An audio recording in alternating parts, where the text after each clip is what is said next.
Priez pour dire au Seigneur, je suis venu ce matin, Seigneur, parle-moi, je veux t'écouter. Prie maintenant, mets ta main sur ton cœur et prie maintenant ton Dieu qu'il dispose toutes choses pour toi, qu'il n'y ait aucune distraction et que ce qu'il va te dire soit pour toi, pour ta nourriture spirituelle, afin que tu puisses croître et grandir spirituellement, pour la gloire de son nom. Alléluia. Prions le Seigneur. Notre Dieu, nous voulons te recommander maintenant cet instant, notre Père. Oui, tu as dit qu'il est bon, notre roi, pour tes fils de se rassembler. Nous sommes rassemblés en ton nom pour pouvoir, Père, t'écouter. L'heure est venue, notre Père, dispose de toutes choses. Je te prie, Seigneur, que tu m'utilises, Père, comme ton messager. Je prie, Père, que tout ce qui est en moi, notre Père, se taise, afin que notre Dieu, ta bouche, ta parole, ta pensée puisse se faire entendre, notre Père, notre roi. Merci de toucher, notre Père, au travers de ta parole, le cœur de tout ce peuple ici présent, afin que, Seigneur, ce que tu veux que nous sachions en ce jour, notre roi, soit, oh, notre roi, inculqué dans notre comportement de tous les jours, notre Père, pour que tu sois glorifié et heureux, notre roi, notre Père. Merci, je te prie pour l'assemblée, notre roi, notre Père. Dispose de notre roi, que tout ce qui est paresse, oh Père, assoupissement, sommeil, s'éloigne de leur vie au nom puissant de Jésus-Christ. Et que notre Père, la gloire te revienne au nom puissant de Jésus. Amen. On peut s'asseoir, s'il vous plaît, bien-aimés. Je voudrais ce matin célébrer notre Dieu pour cette opportunité qu'il m'accorde de pouvoir être son messager, que toute la gloire lui revienne, notre Père. Je voudrais aussi par la suite remercier nos parents spirituels, Papa et Lipada. Depuis là où se trouve, le Seigneur veille sur eux. Et nous savons que notre Père est victorieux. Notre Dieu est le Dieu de toutes les possibilités. Il accordera la faveur, il accordera la grâce pour que notre Père revienne bientôt avec nous le moment. Et je voudrais qu'on se lève ensemble et on pousse des cris de joie et de victoire à la gloire de notre Dieu, parce qu'il le fera, il opérera, notre roi. Et il agira au nom puissant de Jésus-Christ. Alléluia. Alléluia. Amen, amen. Que notre Dieu soit glorifié. Bien, je sais une chose. Nous sommes actuellement dans un temps de jeûne. Et la Bible dit que Daniel a jeûné pendant 21 jours pour une situation. Pour que le Seigneur décante une situation. Et nous aussi, nous sommes rentrés en jeûne pour pouvoir soutenir notre Père, nos parents spirituels. Alléluia. Et je sais qu'avant qu'on ne termine, comme Daniel, le Seigneur opérera un miracle. Alléluia. Le Seigneur agira. Alléluia. Bien aimé, je n'entends pas ton amen. Je n'entends pas ton amen. Est-ce qu'on m'entend? Est-ce qu'on m'entend très bien, Père de Dieu? Vous m'entendez bien? Vous m'entendez bien, mais le micro n'est pas... Le son n'est pas ça ce matin. Si vous m'entendez, levez la main. Si vous ne m'entendez pas, le son n'est pas bon. La régie, est-ce qu'on peut régler un peu le son de mon micro pour que le peuple de Dieu puisse bien m'attendre? Est-ce qu'on peut régler le son de mon micro? Alléluia.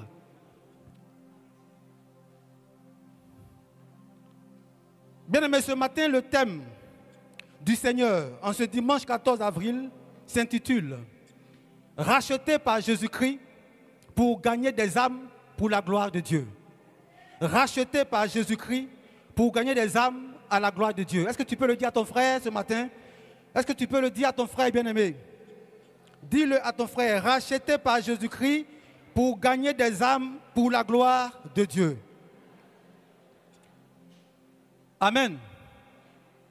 Bien-aimé, toute personne embauchée par une structure ou toute personne qui réussit à un concours et qui est appelée à travailler, à avoir une fonction, à une feuille de route. La feuille de route, c'est un document dans lequel est assigné tout ce que cette personne doit accomplir une fois embauchée. Alléluia. Alléluia.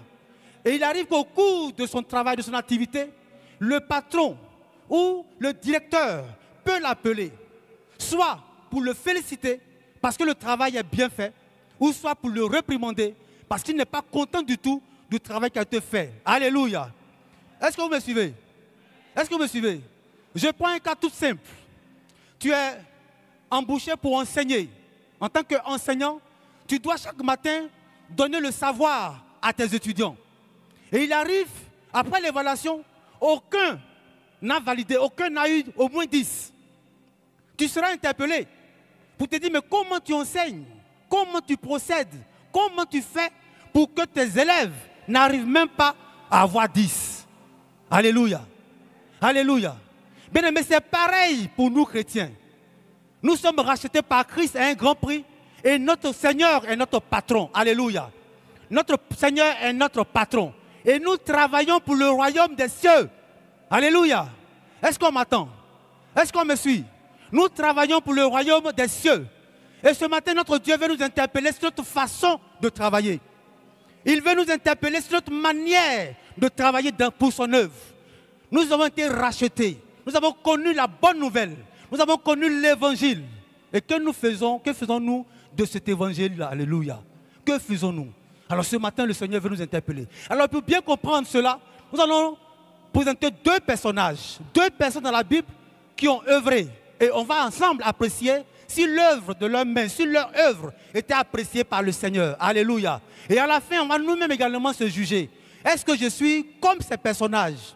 Est-ce qu'il y a en moi quelque chose qui reflète la nature, la qualité, la manière dont ces personnes sont comportées dans la Bible? Alléluia. Alléluia. On va tout de suite aller dans le livre de Jean. Jean chapitre 4, à partir du verset 5. Jean chapitre 4, à partir du verset 5.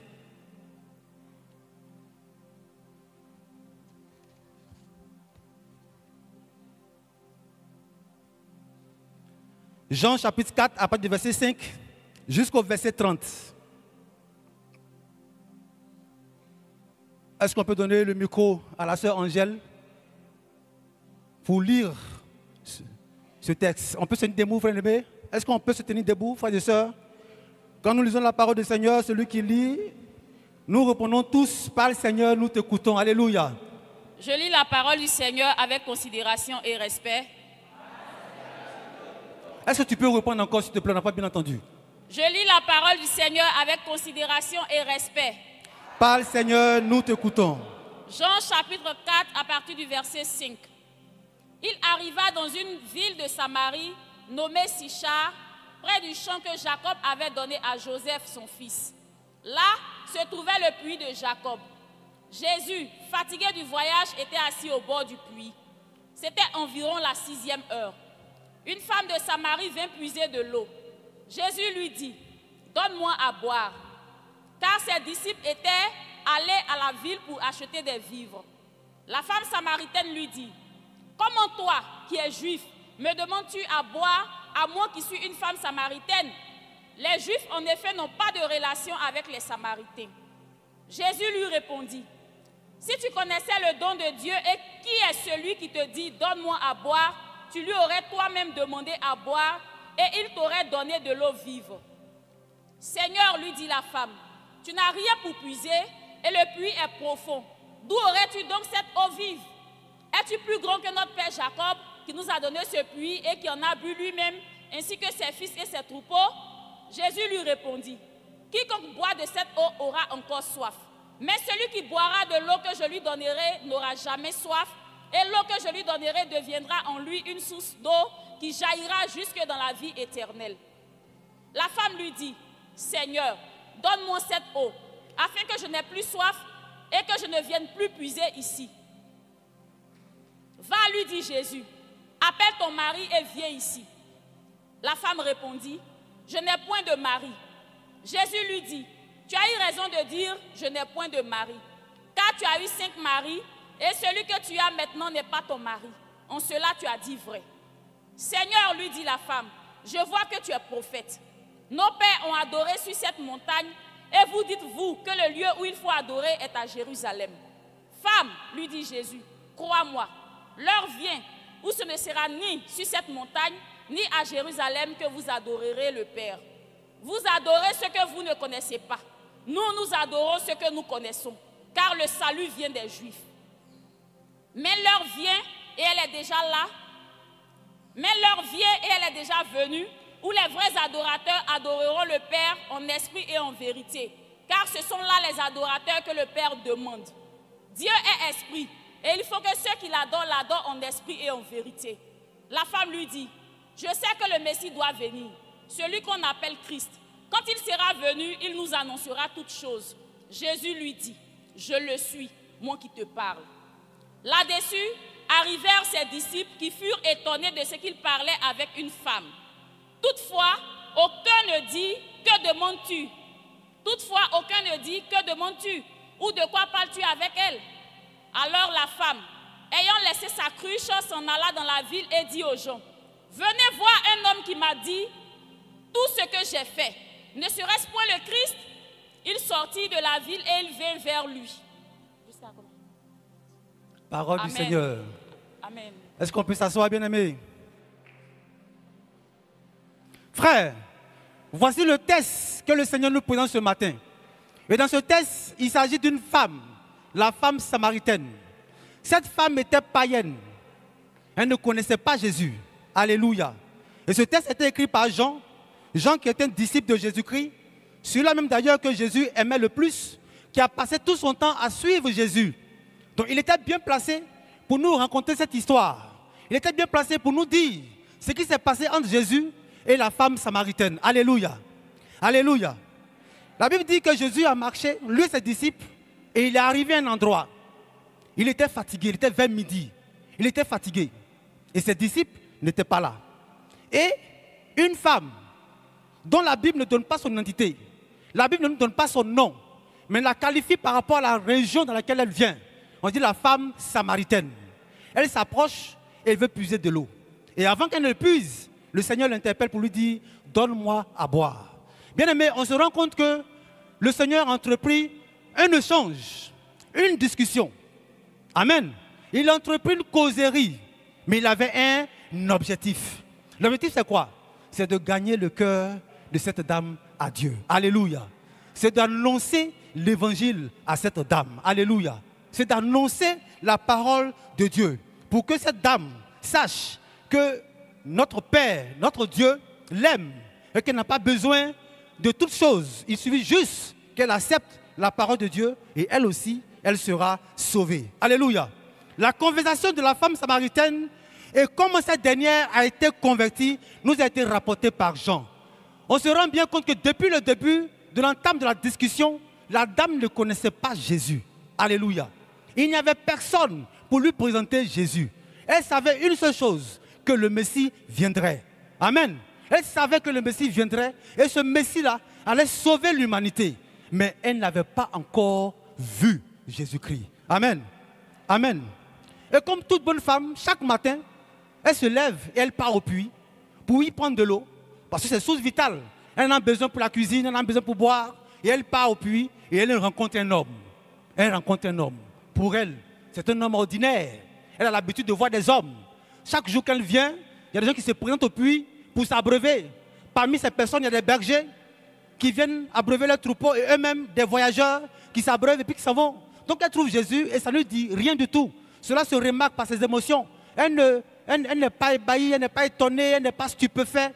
Elle prend Jésus comme une personne ordinaire. Alors que Jésus est une personne extraordinaire. Alléluia. Alléluia. Et Jésus lui dit, donne-moi à boire. Ce jour-là, la dame samaritaine ne savait pas que cette journée-là n'est pas une journée comme toute autre qu'elle a vécue. Elle ne savait pas que cette journée-là, quelque chose allait se passer dans sa vie. Elle n'avait aucune idée de la suite des événements. Elle arrive au puits, elle trouve quelqu'un, Jésus-Christ. Et Jésus lui dit, donne-moi à boire. Il rentre dans une conversation. Ils échangent, ils échangent. Jésus pousse un peu plus loin les pions. Il avance, il avance. Et elle se rend compte que cet homme-là, ce n'est pas n'importe qui. Il sait des choses, alléluia. Il sait des choses. Le Seigneur lui révèle sa vie. Lui révèle ce qui s'est passé dans sa vie, qui était à elle son secret. Parce que je suis sûr que toute la ville de Sichar ne savait même pas son histoire. Toute la ville, ceux même qu'elle fréquentait tous les jours, ne savaient même pas son histoire. Et le Seigneur se révèle et lui donne son vécu. Il lui parle de ce qu'elle a vécu. Et sur ce plan-là, la femme commence à voir cet homme qu'elle considérait comme un homme ordinaire, autrement. Alléluia. Est-ce que vous me suivez, Père de Dieu? Si tu me suis, lève la main et fais comme ça pour me rassurer. Alléluia. Amen. Elle voit un homme qui lui dit ces choses, automatiquement, elle est intéressée par la causerie. Elle est intéressée par ce qu'il dit. Et elle veut en savoir plus. Et le Seigneur pousse plus loin. Il dit, va chercher ton mari. Elle dit, je n'ai point de mari. C'est là la chose commence. Alléluia. Alléluia. Sous cette conversation, le Seigneur finit par se révéler. Par lui dire que le Messie dont tu as entendu parler, je le suis. Amen. Je le suis. Je vous dis tout à l'heure qu'on va apprécier l'attitude des personnages bibliques. Des personnes qui ont reçu l'évangile et comment ils sont-ils comportés. Alléluia. La femme samaritaine en est un exemple. Elle n'avait jamais entendu parler de Jésus. Elle vient de faire la rencontre d'un homme et finalement, elle a su que c'est Jésus était le Messie. Bien aimé, ce qui m'a le plus bluffé dans les Écritures, c'est le verset 28. On va le lire ensemble. Le verset 28 et le verset 29. Le verset 28 et le verset 29. Alors, la femme, ayant laissé sa cruche, s'en alla dans la ville et dit aux gens, celle-même qui est venue chercher de l'eau, qui était un besoin, au lieu de partir avec l'eau là, elle avait dans son cœur un désir pressant. Elle avait dans son cœur un désir ardent. Elle avait dans son cœur quelque chose qui ne pouvait pas la laisser indifférente. Alléluia. Et au verset 29 dit, elle retourne, alla dans la ville et dit aux gens, au verset 29, venez voir un homme qui m'a dit ce que j'ai fait. Ne serait-il point le Christ? Amen. Elle allait raconter ce qu'elle vient d'entendre au peuple, aux gens. Ne serait-il pas le Christ? Alléluia. Alléluia. Ne serait-il pas le Christ? Et cela nous a montré clairement. Elle a laissé sa cruche, ce récipient-là. Elle l'a laissé. En courant, elle est repartie au village parce qu'elle devait annoncer cette nouvelle. Elle devait annoncer cette parole. Elle devait annoncer ce qui a été dit lui concernant. Bien aimé, je m'imagine. Je suis en train de voir comment elle a procédé. Quelle stratégie elle a utilisée. D'accord? Si on l'observe, c'est comme si elle est devenue folle. Elle va, frère, je viens de voir quelqu'un. Sœur, je viens de voir quelqu'un. Voici ce qu'il m'a dit. Mon fils, je viens de voir quelqu'un. Et c'est comme ça, de personne en personne, de personne en personne. Il n'y avait pas de micro en ce jour-là. Il n'y avait pas de sono pour se mettre au cœur de la ville et puis annoncer une fois pour toute cette nouvelle. Mais elle annonçait à chacun de façon individuelle. Waouh, quel travail, quel travail, quelle audace de sa part. Quelle audace. Alléluia. Alléluia. Cette femme samaritaine a été évangélisée par Jésus-Christ. Et à son tour, elle a évangélisé sa ville. Elle a reçu la parole par Jésus-Christ. Et elle seule, elle allait évangéliser sa ville. Au verset 30, les gens sont sortis et sont allés vers qui? Sont allés vers Jésus. Ça veut dire que ce qui est sorti de sa bouche, ce qui a été dit, a été tellement stupéfait que les gens ont voulu voir si ce qu'elle dit c'est la vérité. Comment quelqu'un qui ne te connaît pas te dit toutes ces choses? Qui il est? Est-ce un divin? Est-ce un charlatan? Allons-y, on va voir. Toute la ville est sortie. Bien-aimés, cela nous interpelle tous ce matin. Alléluia. Cela nous interpelle tous ce matin. Alléluia. Alors, lorsque tu as un jour, comme cette femme samaritaine a eu son jour pour rencontrer le Seigneur, lorsque tu as un jour, comme toute cette femme dans Jean 4, verset 5, et que Jésus-Christ, pour toi, est ta solution, et que Jésus-Christ est celui qu'il te faut, qui te montre le chemin pour aller au ciel, qu'est-ce qu'on doit faire? On doit rester statique, indifférent, ou bien avoir l'attitude de cette femme samaritaine? Telle est la question que le Saint-Esprit nous pose ce matin. Tu as reçu Jésus. Parmi nous tous ici, nous tous on a reçu Jésus. Et c'est pour ça que nous sommes là ce matin, pour l'adorer. Donc quand tu as reçu Jésus ce jour-là, qu'est-ce que tu as fait? Qu'est-ce que tu continues de faire pour son œuvre? T'assois-tu sur cette bonne nouvelle-là? T'assois-tu sur le bien qu'il t'a fait? T'assois-tu sur cette parole extraordinaire que tu as reçue, qui a tout chamboulé dans ta vie pour pouvoir bénéficier seul des grâces?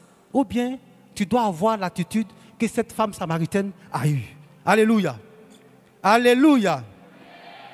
Les Samaritains en général sont considérés comme des païens. C'était pareil pour la femme samaritaine, elle était païenne. Alléluia. Et cette païenne reçoit Jésus. Et sa réaction est d'aller annoncer l'évangile, aller annoncer Jésus-Christ qui vient de lui révéler des choses sur sa vie. Alléluia. Tu vas dire, je ne sais pas parler. J'ai honte des gens. J'ai honte d'approcher des personnes. Je ne sais que dire. Je n'ai pas l'art de parler.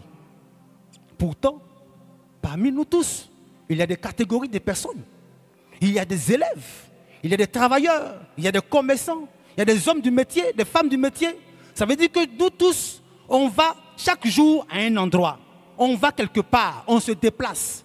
Et toi, chrétien qui as reçu Jésus-Christ, Tu as forcément quelque chose à dire.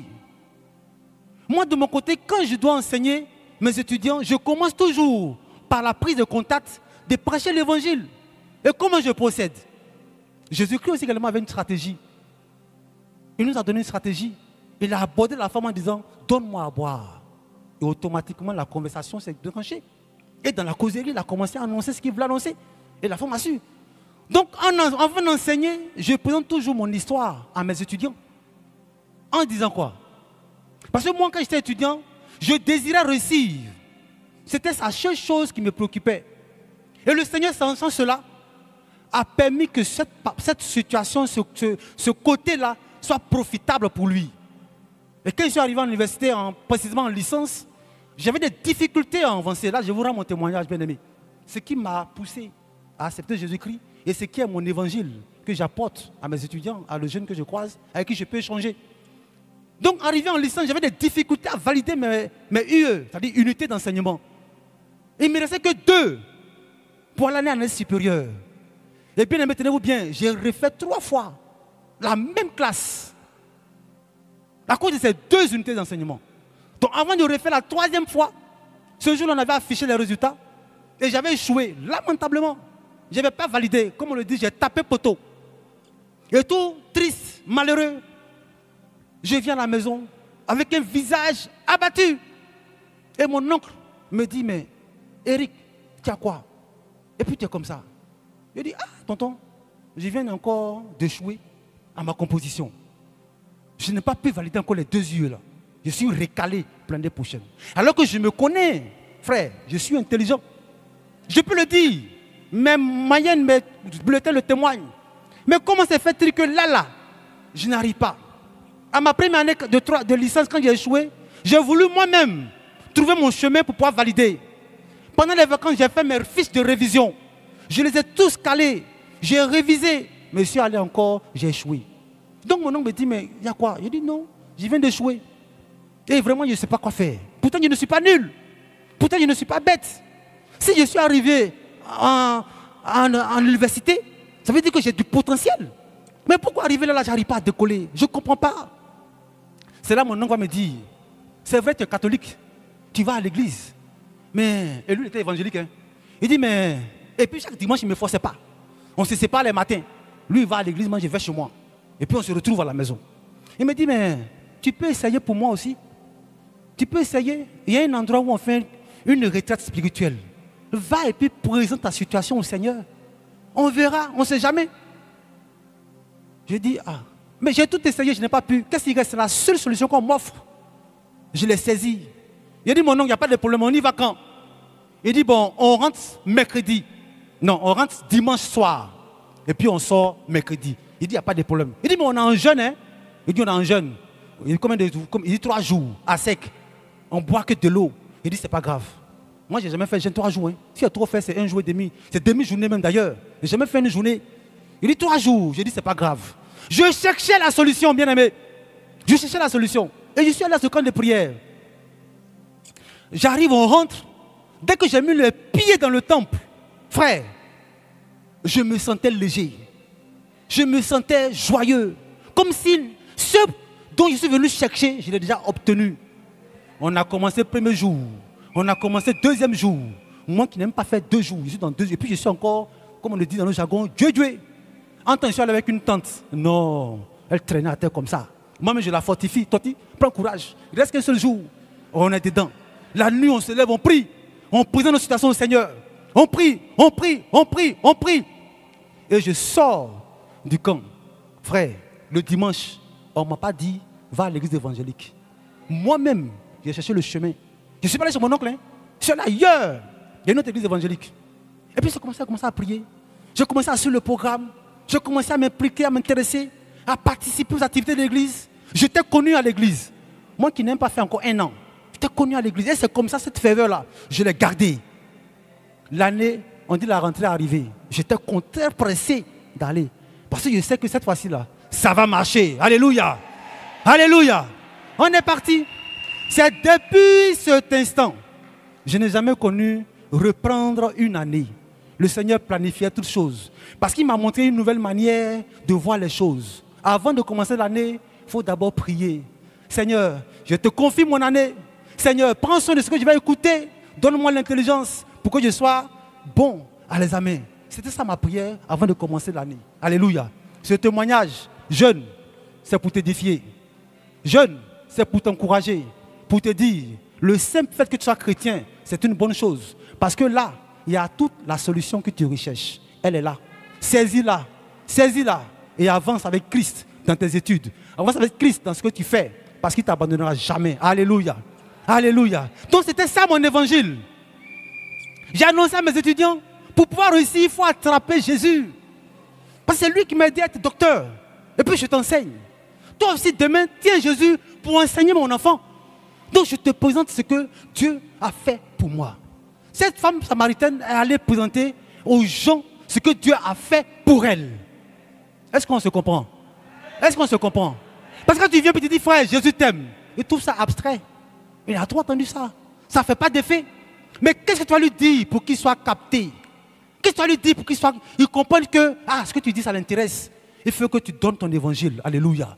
Donc souviens-toi dès maintenant de ce que Dieu a fait pour toi. Parce qu'après ce message, on partira tous en mission. Parce que chrétiens que nous sommes, nous avons aussi notre feuille de route. Alléluia. On a une feuille de route. On n'a pas été sauvés pour être assis. On n'a pas été sauvés pour bénéficier seul des grâces. Mais on doit aller chercher. On doit aller chercher nos frères égarés. Alléluia. Alléluia. Et donc c'était ça mon évangile. Et cette dame aussi, elle a présenté son évangile, ce que Dieu a fait pour elle. Parce qu'elle a dit aux gens, venez voir ce que ce type-là, Jésus-Christ, il m'a dit. Il m'a dit des choses sur ma vie. Et ça a porté. Amen. Amen. Est-ce qu'on peut acclamer le Seigneur bien-aimé? Est-ce qu'on peut acclamer le Seigneur bien-aimé? Est-ce qu'on peut acclamer le Seigneur? Donc dans tous les comportements de notre vie, nous avons l'évangile.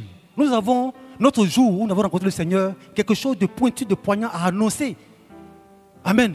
À ceux qui n'ont pas encore fait la paix avec le Seigneur. Et c'est ça, ce matin, le Seigneur veut nous interpeller. Nous devons nous réveiller. Parce que nous avons trop dormi. Nous avons trop dormi. On n'est plus efficace à l'évangélisation. La Bible dit que cette femme est partie et toute la ville, elle a gagné toute la ville. Ils sont venus vers Jésus. Je suis sûr et certain qu'il y a des gens qui sont restés, qui ont accepté Jésus-Christ. Amen. Mais nous, on part à l'évangile, on va évangéliser. Et puis, quand on revient, il n'y a même pas un enfant qui nous suit. Les dimanches. Il n'y a même pas un enfant qui nous suit pour dire des hommes. Alors, qu'est-ce qu'on annonce? Qu'est-ce qu'on annonce? Nous devons revoir notre manière d'évangéliser. Nous devons revoir notre approche. Nous devons revoir la manière dont la stratégie que nous allons utiliser pour pouvoir gagner ces âmes. Alléluia. Alléluia. Alléluia. Alors, peuple d'ici et d'ailleurs, soyons comme cette femme samaritaine. Évangélisons pour la maison du Seigneur, pour la cité de Dieu. Amen. Dimanche passé, ton Hérode est tombé. Ton Hérode est mort. Lui qui crée la lourdeur en toi, qui fait en sorte que tu es assoupi, qui fait en sorte que tu n'aies plus la pensée de pouvoir travailler pour Dieu, tu l'as tué dimanche passé. Alors tu n'as plus de raison pour dire que je manque de zèle, je manque de force, parce que la puissance de Dieu, le Saint-Esprit est en toi. Alléluia. Donc ton Hérode est mort. Pour nous tous, il est mort. On doit se mettre au travail. Alléluia. Alléluia. Donc évangélisons. Gagnons des âmes à Dieu. Travaillons pour la croissance numérique et spirituelle de notre Église. C'est très important. C'est très important. Tout à l'heure, on va voir pourquoi on doit évangéliser. Vous allez voir que c'est très capital. C'est vital, c'est important. Pour la stabilité. Pour toi-même, pour moi-même également. Donc on doit évangéliser. Alléluia. Alléluia. On doit évangéliser. Alors lorsqu'on aura des programmes d'évangélisation, ne reste pas en marge. Ne reste pas en marge. Voici la jeunesse qui annonce déjà eux leur programme d'évangélisation pour le samedi prochain. Ce n'est pas parce qu'ils sont jeunes. Mais tu peux te joindre à eux. Ça ne t'enlève rien. Parce qu'ils sont jeunes que tu dis, bon, c'est les jeunes seulement, ben, ce n'est pas les hommes, ce n'est pas les femmes. Donc ça, non. Tu peux te joindre à eux pour évangéliser. Tu travailles pour le Seigneur, tu ne travailles pas pour quelqu'un. Tu ne travailles pas pour la jeunesse, ni pour la prison de la jeunesse. Alléluia. Mais tu travailles pour ton maître. Tu travailles pour ton patron, qui tôt ou tard va te demander des comptes. Alléluia. Si ce travail est mal fait, il va te demander des comptes. Donc ce message doit nous interpeller tous ce matin. Les âmes de la femme samaritaine doivent nous interpeller tous ce matin. Parce qu'on était tous comme elle. On était tous comme elle. Personne n'est né chrétien. Personne. Même si tu étais depuis enfant, tu suivais tes parents pour aller à l'église, tu n'es pas né chrétien. Parce qu'après, tu te décides à te faire baptiser. Alléluia. Donc on était tous païens un jour. Et on a rencontré le Seigneur Jésus-Christ qui nous a étonnés, qui nous a fait du bien. Et c'est depuis ce jour qu'on a accepté de marcher avec lui. Et donc, quand on accepte Jésus-Christ, on doit se mettre au travail pour Jésus-Christ. Parce qu'avant qu'il ne parte dans Marc 16, il nous a dit, et ça on va le voir tout à l'heure, il a donné notre feuille de route. Il nous a donné notre feuille de route. Et en tant que chrétien, on doit connaître notre feuille de route. Je suis chrétien, c'est pourquoi? Est-ce pour ne pas mentir, pour ne pas voler, pour ne pas commettre l'adultère, pour ne pas insulter, pour ne pas être orgueilleux? C'est que pour ça. On doit se réveiller, bien-aimé. On doit se réveiller, bien-aimé. Et donc, à l'instant de cette femme samaritaine, qui est un personnage biblique, à travers laquelle on a compris aujourd'hui que nous devons travailler, est-ce que c'est cela pour toi et pour moi? Mais à côté de cette femme samaritaine, il y a aussi un homme. Quelqu'un, lui, qui n'était pas païen, qui était païen et qui a accepté Jésus-Christ, qui est même disciple. Alléluia. Eutychus. Et on va lire ensemble cette parole. Prenons ensemble Marc 20. Marc chapitre 20. Acte plutôt, excusez-moi, Acte des apôtres. Acte 20. Verset 7 à 11. Alléluia. Acte 20, verset 7 à 11.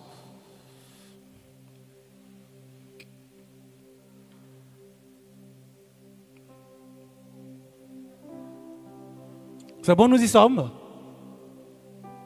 Si nous y sommes, dites yes, nous y sommes. Nous y sommes? Alléluia. Je lis la parole du Seigneur avec respect et considération. Le premier jour de la semaine, nous étions réunis pour rompre le pain.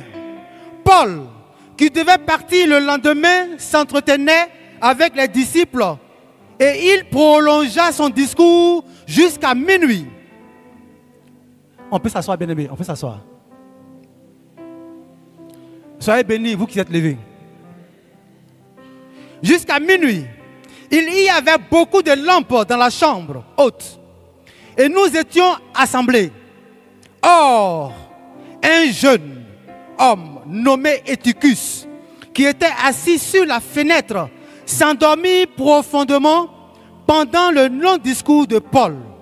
Entraîné par le sommeil, il tomba du 3e étage en bas et il fut relevé mort. Mais Paul, étant descendu, se pencha sur lui et le prit dans ses bras en disant: ne vous troublez pas, car son âme est en lui. Verset 11. Quand il fut remonté, il rompit.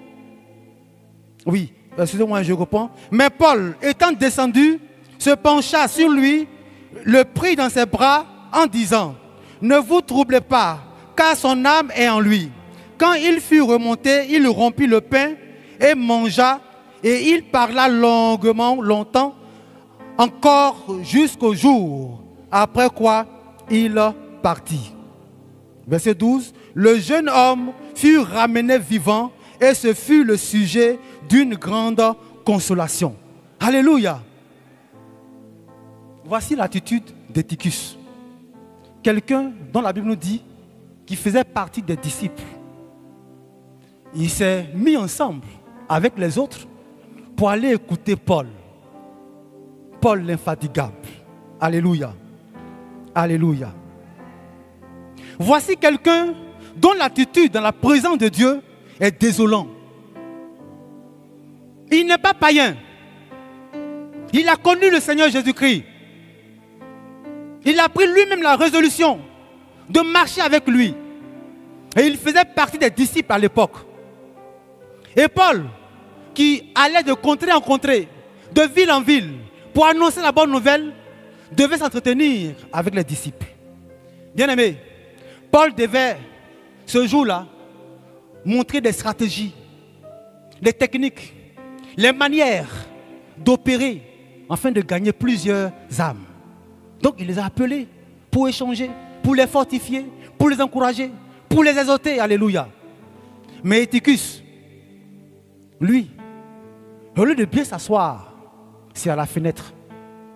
À la fenêtre. Il va me dire, certainement c'est parce qu'il n'y avait pas de place. Le coin était lugubre, minuscule, il n'y avait pas assez de place pour pouvoir s'asseoir. Et c'était à la fenêtre qu'il pouvait se mettre. Mais s'il n'y avait pas de place, si moi j'étais Eutychus, il allait me mettre à côté de Paul. Parce que Paul était arrêté quelque part, certainement pour parler. J'allais m'asseoir à côté. Ça allait être avantageux pour moi. Pourquoi? Parce que directement, je suis à côté. Tout ce que Paul dit, moi, je reçois. J'entends bien. Je n'ai pas besoin de demander, il a dit quoi. Qu'est-ce que Paul avait dit ici? Il est à côté et j'entends. Mais Eutychus, non. Non. C'est la fenêtre qui l'intéressait. Frère, c'est la fenêtre qui l'intéressait. L'attitude d'Eutychus était comme quelqu'un qui était insuffisant. Il se suffit à lui-même. Il a accepté Jésus-Christ. Son âme sera sauvée. C'est tout. Le reste là, ça ne l'intéresse pas. Et il fait maintenant ce qu'on appelle du formalisme. Il fait ce que les autres font, mais lui-même, il n'est pas là. Amen. Je ne vous attends pas, frère aimé. On est ensemble ce dimanche. Cette parole, nous connaissons tous. Alléluia. Il est non concerné par ce que Paul dit. Puisqu'il est à la fenêtre, il est distrait par ce qui se passe dehors. La Bible dit, il était au 3e étage, donc il avait une belle vue. Il voyait tout dehors. Ce qui s'est passé dedans, ça ne l'intéressait pas. L'attitude de Titus était quelqu'un de distrait. Alléluia. Quelqu'un qui a accepté Jésus-Christ, mais qui vivait sa vie comme bon lui semble. Et cette attitude, bien aimé, cette attitude nous concerne aujourd'hui. Nous sommes de ce 2 jours des Eutychus dans l'église. Et ça se voit. Quand on vient le dimanche, tu quittes quelque part, tu quittes ta maison pour venir célébrer Dieu. Tu quittes ta maison pour venir écouter la parole de Dieu. Tu as quoi à faire des allers-retours? Tu as quoi à te mettre dehors pour t'asseoir et puis causer? Pendant que tout se passe dehors, on loue le Seigneur dedans. Pardon, pendant que tout se passe dedans, on loue le Seigneur dedans. On adore le Seigneur dedans. La parole de Dieu passe dedans. Toi, tu te plais à être dehors. Tu es comme Eutychus. Nous sommes comme Eutychus. Excusez-moi de vous dire. Mais c'est la stricte vérité. Parce qu'il n'y a pas de fenêtre. Mais toi, c'est dehors. C'est dehors. Alléluia. Alléluia. Il faut dire Amen. Alléluia. Ah. Je suis comme mon papa Lipada. Il va te parler bien.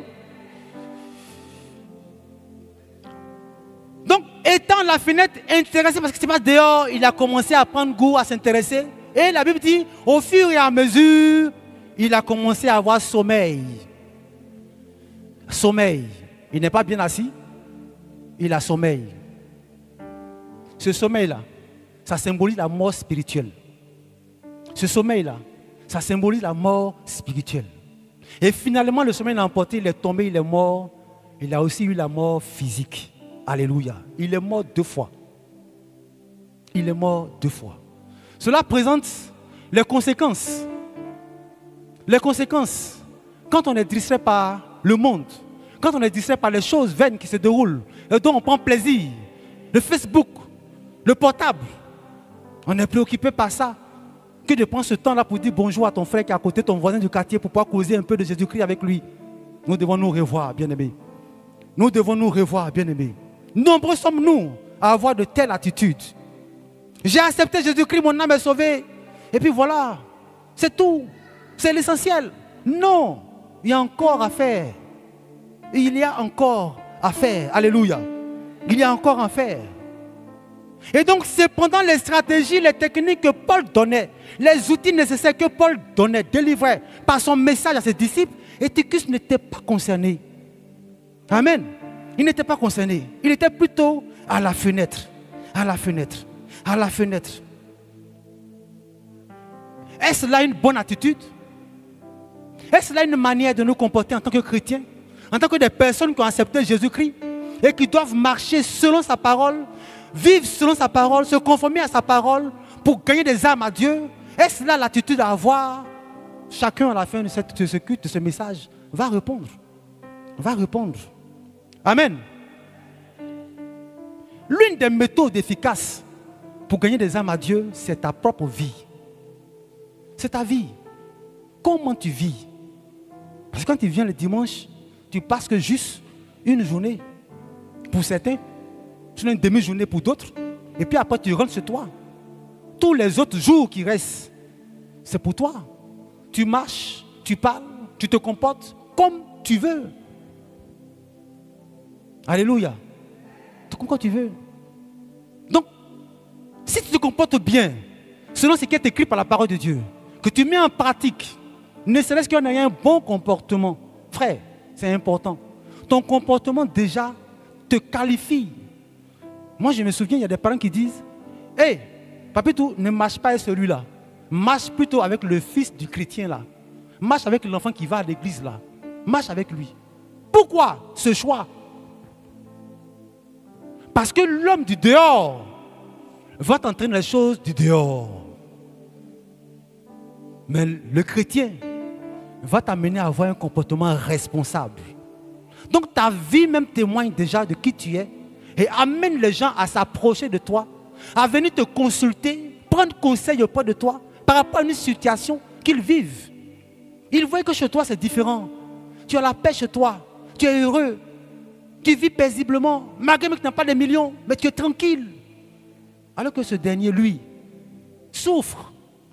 Par ton comportement, il peut s'approcher pour dire, frère, comment tu fais? Quel est ton secret? Et c'est une occasion pour toi de présenter Jésus, puisque c'est Jésus qui te fait. Alléluia. Donc ta vie elle-même doit être témoignage. Tu ne peux pas être chrétien, élève, et puis c'est toi qui triches en classe. Tu marches avec des tricheurs, et puis tu es chrétien. Comment ta vie peut impacter? Comment ta vie peut toucher d'autres jeunes, d'autres élèves? Non. Toi, tu dois être à l'écart de ça. Tu dois être hors de ça. Tu ne peux pas marcher avec des élèves qui n'ont pas un comportement idoine. Ce sont ceux qui doivent venir vers toi pour te demander, pour te prendre comme ami, pour que tu puisses influencer leur vie. On va dire non, on ne fait pas ça. Parce que quand tu fais ça, voici les conséquences. La parole de Dieu dit ceci, dit cela. Parce que tu connais la parole. Alléluia. Tu es commerçante, tu es travailleur. Comment tu te comportes dans ton voisinage? Quelle attitude, quelle vie tu mènes? Cela commence par là, l'évangélisation. Ça commence par là. On t'invite au maquis, tu t'en vas. On t'invite à la plage, tu t'en vas. Pour suyer ton regard. Dimanche, tu viens, Seigneur, pardonne-moi. Non. Nous devons choisir la bonne part, bien-aimés. Nous devons choisir la bonne part. Permettez-moi de vous rendre ce témoignage que mon épouse m'a raconté une fois. Il y avait une femme chrétienne, tout comme vous et moi, qui venait à l'église. Et puis, au quartier, elle vendait des beignets au bord de la route, près d'un endroit où on vend des journaux. Et il y a eu un jour où son pasteur a décidé de lui rendre visite. Et il allait trouver sa brebis pour la fortifier, pour la rendre visite, pour causer avec elle, pour échanger, et voire même prier avec elle, tout ça. Et dans leur échange, arrive un monsieur qui est du quartier et qui est en train de titrologuer, c'est-à-dire qu'il s'informe avec les titres qui sont mis sur les différents journaux. Et à cette époque-là, il y avait le fléau du sida qui faisait ravage. Et il y avait un journal qui a titré sur le sida. Et le monsieur a lu le titre et puis du coup, il était angoissé. Il dit, mais dis donc, mais le sida, cette maladie-là, vraiment, c'est pas possible. Et en parlant ainsi, le pasteur a entendu ce que le monsieur disait. Voici une occasion pour lui. Sa stratégie s'est mise en place. Il allait vers le monsieur et il a entamé une discussion, une causerie. Mais mon frère, il y a quoi? Et puis tu parles seul, qu'est-ce qui se passe? Et le monsieur lui dit, non, mais tu vois, ce qui a été traité là, hein, vraiment le sida, ça nous fatigue vraiment, c'est pas bon. Et à l'instant T, le Saint-Esprit a mis quelque chose dans sa tête. Il a donné une parole. Et il a commencé à évangéliser cet homme. La dame assise par là, ayant entendu, elle se lève. Elle dit, hé mon frère, accepte Jésus-Christ, accepte Jésus. Le monsieur se tourne et dit, toi, tu as quoi? Tu as quel problème? On te connaît au quartier. On te connaît au quartier. Vous voyez bien aimé, à travers son comportement, ce monsieur-là, la voyait tout le temps. Même si elle prêchait Jésus-Christ, elle ne pouvait pas l'amener à la conversion. Ce n'était pas possible. Alléluia. Donc nos comportements jouent un rôle capital. Ce n'est pas le fait de te quitter Diopougon pour aller à Bobo. Comme les gens d'Abobo ne te connaissent pas, donc si tu parles de Dieu là-bas, ils vont accepter Jésus-Christ. Mais non. Mais non. Mais non. Tu n'as rien à dire. Tu vas faire que passer les versets bibliques seulement. Hein? Jésus, hein? Jean 3, 16. Dieu a tant aimé le monde, quand son fils unique. Quand tu te mets à dire ça seulement. Mais quel est l'évangile que tu présentes? Alléluia. Donc nous devons faire attention à notre vie. Parce que c'est ça, la première évangélisation. Alléluia. Est-ce qu'on peut acclamer le Seigneur? Est-ce qu'on peut acclamer le Seigneur? Ayons plutôt le souci des âmes égarées. Le souci de sauver des vies en évangélisant. Alléluia. Car la Bible dit, le monde attend avec un ardent désir les révélations des fils de Dieu. Amen. Romains 8, 19. Arrête de regarder par la fenêtre. Frère, arrêtons. Arrêtons de regarder par la fenêtre. Et revenons à notre mission première, qui est celle d'évangéliser le monde. Car la Bible dit, nous sommes lumière du monde. Nous devons éclairer le monde. Comment? Par la parole de Dieu. Amener le monde à être converti. Pour que le mal, la méchanceté cesse dans les cœurs. Pour que les cœurs captifs soient délivrés. C'est ça notre mission première, bien-aimés. Nous sommes lumière du monde. Mais si nous comportons comme Eutychus, cette lumière va s'éteindre. Et finalement, on n'éclaire personne. Alléluia. On n'éclaire personne. Pourtant, nous devons éclairer le monde. Donc revenons à la parole de Dieu et travaillons pour le Seigneur. Alléluia. Notre Sauveur nous a mis en mission avant qu'il ne s'en aille. Marc 16, versets 15 à 16. Il nous a donné notre mission. Il nous a donné notre feuille de route. Alléluia. Il dit dans la parole, puis il leur dit, allez par tout le monde et prêchez la bonne nouvelle à toute la création. Celui qui croira et qui sera baptisé sera sauvé. Mais celui qui ne croira pas sera condamné. Alléluia. Voici notre mission. Il dit allez partout. Annoncez la bonne nouvelle. Et pratiquement tous les évangiles annoncent ça, le révèlent. C'est notre mission chrétienne. On est sauvé pour sauver le monde. On est sauvé pour sauver le monde en commençant par notre famille. En commençant par les membres de notre famille. Oui, c'est possible. C'est possible. À une seule condition, que tu décides catégoriquement de te réorganiser selon la parole de Dieu. En refusant de te compromettre dans certaines choses. On te dit, viens regarder nos vélas, tu es assis là. Quand ça finit, toi-même tu commentes. Alors que tu viens de souiller tes yeux. Frère, par le comportement, on peut gagner notre famille. On peut être un pion essentiel. Quand il y a des situations, ça sera toi qu'on va appeler. Frère, sœur, voici la situation de la famille. Qu'en penses-tu? Et puis tu donnes des bonnes paroles qui satisfont le cœur de tout le monde. Et dans ça, un va te suivre, deux vont te suivre, trois vont te suivre. Et finalement, toute la famille va te suivre. Tu seras un témoignage. Alléluia. Alléluia.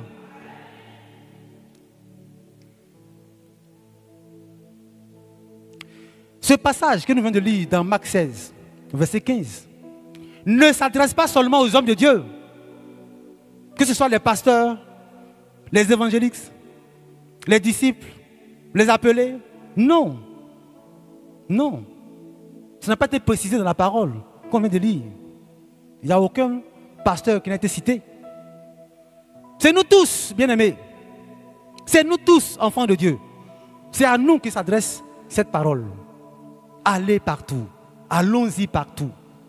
Bien sûr, avec les pasteurs, tous les hommes que Dieu a mandatés pour la bergerie, suivent. Et tous, on s'en va. Alléluia. Pour prêcher cette bonne nouvelle. Donc ce n'est pas qu'au pasteur seulement, mais c'est plutôt à toute la famille chrétienne. Cité de Dieu, fils et filles du prophète Elipada, levons-nous maintenant et bâtissons notre maison en évangélisant. Bâtissons notre maison. Parce que quoi que ce soit, notre Père, quoi qu'il arrive, notre Père reviendra. Et vous le savez, quand il était là, chaque dimanche avant qu'on se laisse, il dit, ben, promettez-moi que vous allez envoyer 2 personnes dimanche prochain. Il nous encourageait à l'évangélisation. Il nous encourageait à exercer ce métier-là. Cette mission, il nous encourageait. Bien aimé, nous devons continuer cela. Nous devons continuer cela. Quand il va avoir des programmes, ne reste pas en marge. Toute l'église doit participer. Toute l'église doit participer. Ce n'est pas pour les pasteurs que tu fais ça. Ce n'est pas pour la présidence des femmes ni des hommes que tu fais ça. C'est pour ton Dieu. Alléluia. Et c'est pour toi-même. Alléluia. Alléluia. Donc travaillons pour notre maison, la cité de Dieu. Travaillons pour la croissance numérique et spirituelle. Œuvrons pour cela. Que cela soit notre souci. Que chaque jour on se demande, mais cette semaine-là, j'ai pu parler à quelqu'un. Ce frère, il est où? Est-ce que je l'ai appelé? Est-ce que je l'ai visité? Est-ce que j'étais au courant de ses activités? Est-ce que je l'ai soutenu dans la prière? Pour que dimanche, il puisse me suivre. Ça doit être notre souci. Amen. Ça doit être notre souci.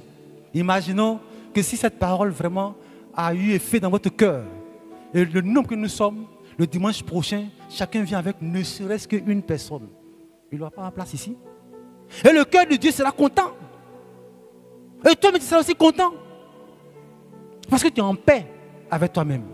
Alléluia. Tu es en paix avec toi-même. C'est pour ça que nous devons travailler pour notre paix. Alléluia. Alléluia. La femme samaritaine a évangélisé les gens de la Samarie. Elle était seule. Faisons de même, bien-aimés. Faisons de même. Dans nos quartiers, quand on organise, participons et gagnons des âmes à l'Éternel. Alléluia. Alléluia. Pourquoi devons-nous évangéliser? Pourquoi devons-nous prêcher la bonne nouvelle aux autres? Pourquoi devons-nous avoir ce souci-là permanemment en nous? Pourquoi, bien-aimés? Frère, il y a plusieurs raisons. Il y a plusieurs raisons. Mais je vais ce matin te numérer quelques-unes de ces raisons. Alléluia. Premièrement, nous évangélisons pour notre obéissance à Jésus-Christ. Témoigner de notre obéissance à Jésus-Christ. Parce que dans Marc 16, il nous a dit, allez en mission. Il nous a envoyés en mission. Donc, j'évangélise pour honorer mon Seigneur qui m'a envoyé en mission. Amen. Et cela, en le faisant, je montre combien de fois j'obéis à Dieu. Je montre combien de fois je suis un chrétien, un enfant obéissant à mon Père, qui chaque jour veille sur moi, prend soin de moi, quand je dors, qui combat pour moi, et le matin quand je sors, qui planifie mon sentier, je l'obéis. Amen.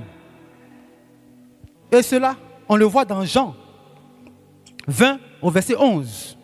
Jésus leur dit à nouveau, la paix soit avec vous. De même que mon Père m'a envoyé, moi aussi, Jésus-Christ bien sûr, pas moi, hein, Jésus-Christ, moi aussi, je vous envoie. Donc en partant, on obéit à Dieu. On montre l'obéissance. Et chrétien, le chrétien, c'est celui qui obéit à la parole de Dieu. Amen. Donc c'est pour montrer notre obéissance à Dieu. Un peu plus loin, il nous envoie pourquoi?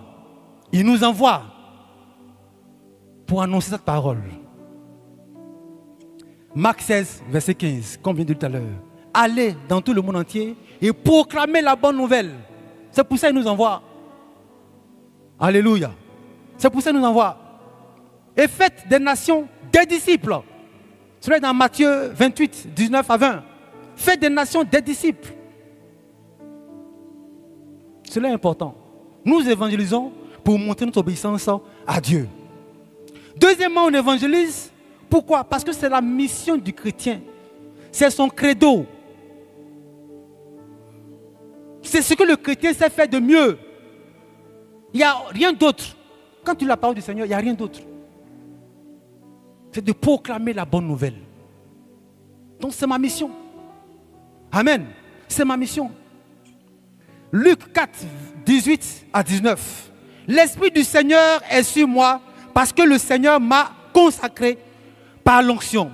Il m'a envoyé porter la bonne nouvelle aux pauvres, annoncer aux captifs leur liberté et aux aveugles qu'ils retrouveront la vue et montrer la liberté aux opprimés. Alléluia. Alléluia.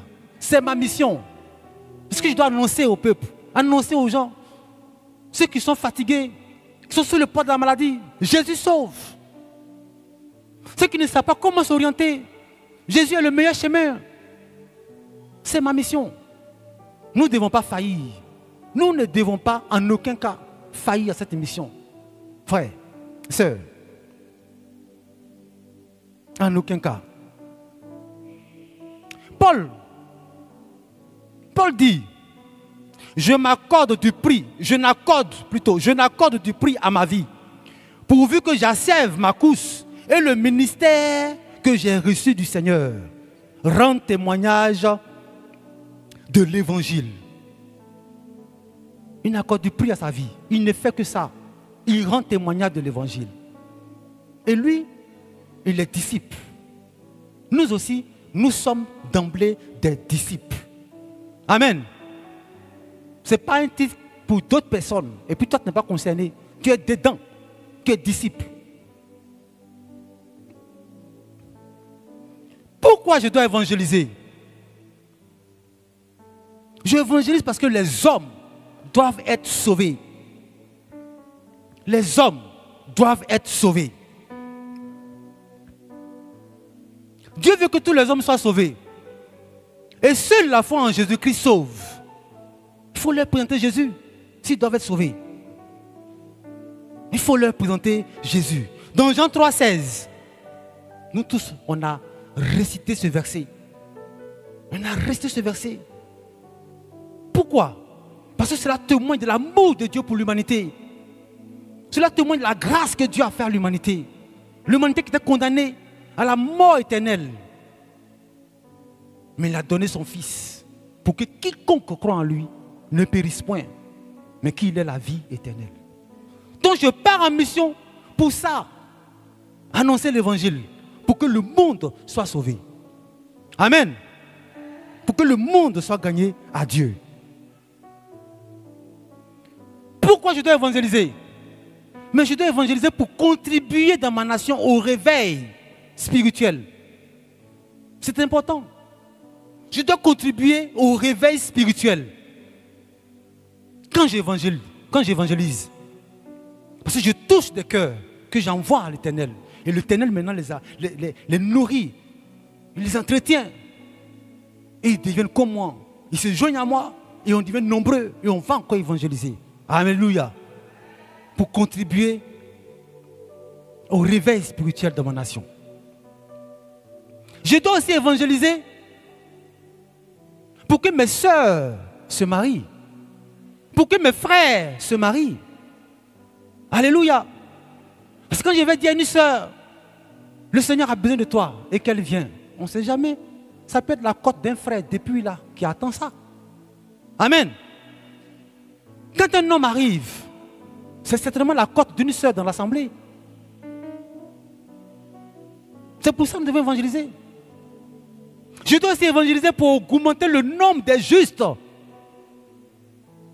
Rappelons-nous, avant la venue de cet esprit, la Bible dit que les disciples étaient à la chambre haute et ils priaient. Quand ils ont reçu le Saint-Esprit, la Bible dit que Pierre a pris la parole, il a prêché l'évangile. Il y a eu des personnes qui ont accepté à l'instant T le Seigneur.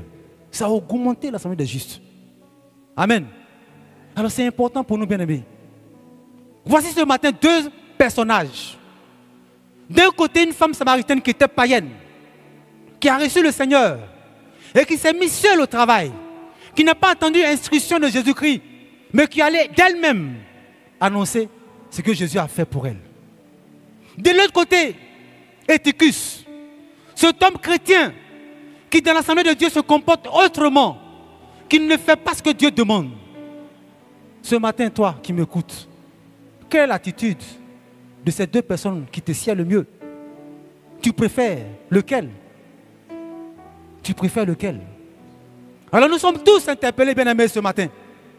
Nous sommes tous interpellés à revoir notre manière de gagner des âmes, à revoir notre manière de travailler. Parce que tôt ou tard, nous allons rendre compte à notre patron si ce travail est mal fait. Alléluia. Alléluia. Mais quand j'évangélise, quand je vais pêcher des âmes, qu'est-ce que je gagne en retour? Qu'est-ce que je gagne à évangéliser? Qu'est-ce qui pourrait m'encourager à sortir chaque matin pour parler à un frère, parler à une soeur? Qu'est-ce qui pourrait m'encourager? Frère, dans le livre de Colossiens, chapitre 3, au verset 23 à 24, la parole dit ceci. Tout ce que vous faites, faites-le de bon cœur. Si je m'en vais évangéliser, je dois évangéliser de bon cœur. Alléluia. Faites-le de bon cœur, comme pour le Seigneur, et non pour les hommes. Sachant que vous recevrez du Seigneur l'héritage pour récompense. Vous recevrez du Seigneur l'héritage pour récompense. 1 Corinthiens 15, au verset 58. Ainsi, mes frères et sœurs bien-aimés, soyez fermes, inébranlables, travaillez de mieux en mieux à l'œuvre du Seigneur, sachant que votre travail n'est pas sans résultat dans le Seigneur. Voici des versets qui nous présentent notre récompense. Alléluia. Quand nous travaillons pour le Seigneur, ces versets nous présentent nos récompenses. Ce n'est pas gratuit avec le Seigneur. Ce n'est pas gratuit. Même quand tu ne fais pas pour lui, il fait pour toi. Il fait pour toi. Mais à un moment donné, toi-même, tu vas t'écarter de sa voix par ta manière de te comporter. Alléluia. Alléluia. Et enfin, ce dernier verset, Galates 6, verset 9. Ne négligeons pas de faire le bien. Ne négligeons pas de faire le bien, car nous moissonnons au moment convenable. Nous moissonnons au moment convenable. Si nous ne nous relâchons pas. Alléluia. Frères et sœurs, nous devons prendre conscience et avoir une résolution ferme ce matin face à ce qu'on vient d'entendre. Face à l'attitude de ces deux personnages, nous devons nous relever de nouveau comme des nouveaux-nés en Jésus-Christ et proclamer la bonne nouvelle. Alléluia. Alléluia. Alléluia. Que Dieu vous bénisse.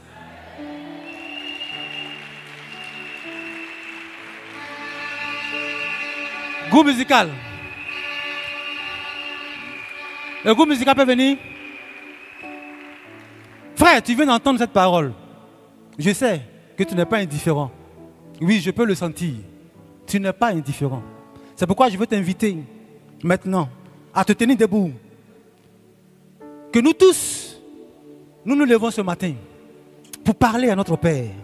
Celui-là même qui nous a aimés en premier, sans notre vouloir, depuis le sein de notre mère, et qui nous a appelés à lui. Nous allons ouvrir notre cœur ce matin, de façon sincère. Ouvrir notre cœur à Dieu ce matin, pour dire au Seigneur, je reconnais, dans ma marche avec toi Seigneur, je n'ai pas été le disciple que je devais être, qu'il fallait être. Je n'ai pas été ce disciple-là, celui qui tu as compté pour gagner mon quartier, pour gagner ma famille. Ce matin, j'ai écouté ta parole. J'ai écouté ta parole. Elle m'a touché. Et je viens à tes pieds pour te demander pardon. Je viens à tes pieds pour m'incliner face à mon attitude, te demander pardon.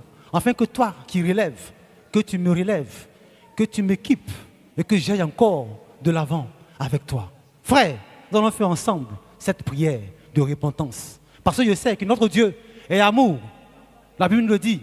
Il est un Dieu d'amour, un Père aimant qui ne nous blâme pas, qui ne nous condamne pas, mais qui attend à ce que nous revenons. Comme l'enfant prodige, revenons à lui avec tous nos regrets pour avoir une meilleure attitude à son égard. Alors, prends la position qui te sied et puis demande pardon à ton Dieu. Le chant.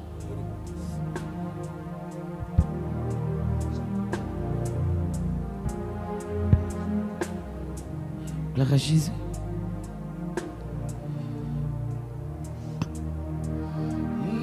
Prie maintenant. Oh Dieu, Ouvre ton cœur à Dieu ce matin. crée en moi Ouvre ton cœur en Dieu ce matin. un cœur pur. Père, nous voici au devant de toi, papa. Oh Dieu, Toi qui as fait toutes choses dans nos vies crée en moi par plus grâce. Nous un voici cœur notre pur. Père. Après avoir écouté notre roi cette parole, nous venons, Seigneur, En nous moi incliner à tes pieds pour un implorer esprit notre Père bien disposé. ta miséricorde. Oh Car oui, Dieu, Seigneur, crée je reconnais en que moi j'ai lâché ta main. un Je cœur reconnais que j'ai pur. lâché ta main. Oh J'ai Dieu, lâché prise, mon Dieu. J'ai marché comme oh bon de Dieu, sang. crée en moi Je me suis comporté d'une manière, pur. Seigneur, qui t'a point Oh honoré. Dieu, Ton peuple se meurt. Ton peuple a besoin de toi. Et moi qui étais un instrument pour toi, Seigneur, je suis resté campé sur ma position. Je suis resté campé sur ma position. Je n'ai pas de soucis pour les âmes. Père, oui, je l'ai fait. Quand il y a des programmes d'évangélisation, je reste à l'écart. Je ne suis pas parmi, Seigneur, ces personnes qui vont pour annoncer l'évangile. Père, pardonne-moi ce matin. Père, pardonne-moi ce matin. Je trouve, Seigneur, plus à faire que de sortir. Je trouve plus à faire que de parler. L'orgueil, oh Dieu, la fierté, Père, m'a envahi. Je te demande pardon, papa. oh Je te demande pardon, papa. Ce matin, nous déposons nos vies à tes pieds. Nous déposons nos cœurs à tes pieds, oh papa. Dieu, Car il n'y a que toi seul. en moi Il n'y a que toi seul, papa, un cœur qui pur. peut changer le cours de l'histoire dans ma vie. Ramène-moi à ta parole. Renouvelle Ramène-moi, en ramène-nous à ta parole, papa. un esprit Et change, Seigneur, bien toutes choses. disposé. Nous te supplions. Nous te supplions.